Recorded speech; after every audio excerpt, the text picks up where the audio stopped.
Halo hai. Halo hai. Welcome back to my channel again. Balik lagi ya sama aku Devita Fiandri. Hari ini aku mau sharing gimana sih biasanya aku bikin bawang goreng. Ini biasa aku pakai buat taruh di meja atau juga kayak kemarin aku bikin liwetan. Dan hari ini aku udah bikin nasi kucing. Nah, ini perlu banget nih buat di nasi kucing.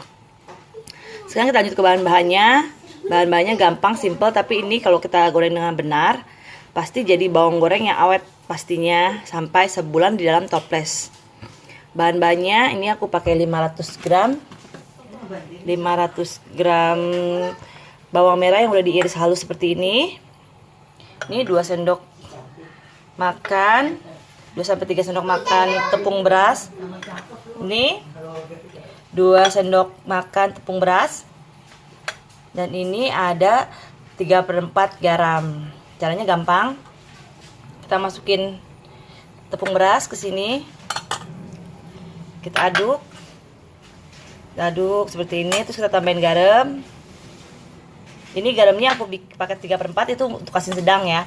Untuk asin yang agak asin boleh pakai 1 sendok makan. Untuk yang tidak asin boleh pakai setengah sendok makan. Kita goreng. Tunggu dengan api panas. Gorengnya harus dengan api sedang dan harus diaduk-aduk. Ini karena dia ada pakai tepung beras, dia agak lengket, tapi nggak apa-apa. Nanti itu yang bikin dia renyah. Aduk terus. Ini sambil diaduk seperti ini, dia agak lengket nggak apa-apa. Nanti waktu dia kering dia nggak lengket lagi kok. Bagus ya, cakep banget. Karena emang prosesnya lama ya. Dia nggak boleh api terlalu besar. Harus dengan api sedang. Sambil diaduk, kalau ada tuh biasanya pinggirannya coklat duluan. Nah, itu kita aduk ke tengah. Yang tengah kita buang ke pinggir seperti ini.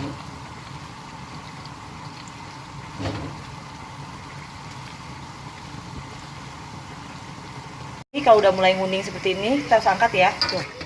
Jangan sampai dia udah coklat baru kita angkat, itu pasti gosong. Dia mulai golden brown, kita angkat.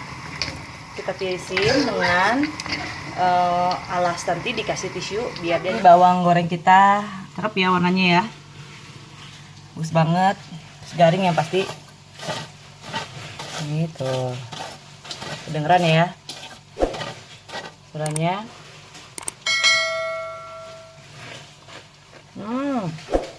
Pas asinnya